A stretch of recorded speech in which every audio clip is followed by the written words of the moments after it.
Sobrang tibay. Hindi pa to yung pinaka-raincoat. Parang tela ng salbabida. Grabe yung quality. Ang kapal. Ayun na nga, hindi natin masasabi ang panahon ngayon. Umulan, tas aaraw, tas maaraw, biglang uulan. Eto guys. Naibili ko rin ng raincoat ang aking anak. Nung pag-uwi namin, umuulan yon. Ang sabi niya, kung pwede ko daw siyang ibili ng payong at saka raincoat. No, yung sinusuot daw para hindi mabasa. So, bilang nanay, pag nag-request yung anak mo, so hindi naman luho yung raincoat, di ba? Or yung payong. Talagang kailangan yun ng bata na nag-aaral. So, kahit hinahatid at sundo ko siya, binilhan ko pa rin siya ng raincoat.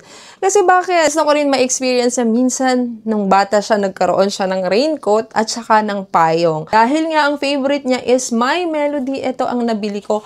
Alam nyo guys, grabe, ang ganda ng quality nito, oh. Hindi pa to yung pinaka-raincoat guys, ha. Ito pa yung pinaka-bag. Oh, di ba? May bag ang raincoat. Sigurado ako na pag nakita niya to, bukas na bukas pagpasok namin, kahit hindi umuulan, baka isuot niya to.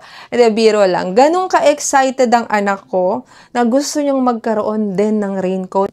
O, di ba naka-fold pa siya? Grabe, guys. Grabe yung grabe yung quality. Ang kapal. Alam niyo yung parang tela ng salbabida. Ang ganda. So, My Melody. Pinakita ko to sa kanya. Yun ay masyadong emotional. Sa sobrang tuwa, baka maiyak yon. Uy, grabe guys. Hawak pa lang. Grabe yung tela nito. Alam niyo yung sobrang kapal niya. Kasi meron akong nakikita na ibang ganito sobrang nipis. Available na sizes is size medium hanggang XL. So, ilalagay ko yun sa basket. Makikita nyo naman kung ano yung size ng anak nyo. Tapos may mga designs din na pagpipilian, of course, My Melody, Chromie, Cinnamon Roll, at saka may Spider-Man. So, guys, ayan, oh. Kompleto yung kanya. Ayan. Grabe, guys, oh.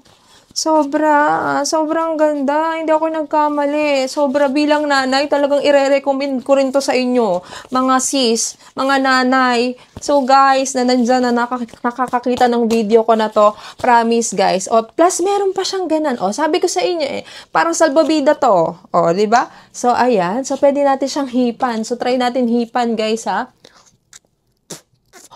So, nahirapan ako. So, meron naman ako doon na pambomba ng balloon, guys. Pag to ginamit ng anak ko. So, ayan. Lolobo siya dito. Yung pinaka-hood niya, guys, sa merong ganito, ayan, magkakaroon siya ng hangin. May palobo sa ganito, ayan, sa pinaka-unahan ng hood. Sabi, guys, oh. Oh. Sobrang tibay. Grabe yung tahe, grabe yung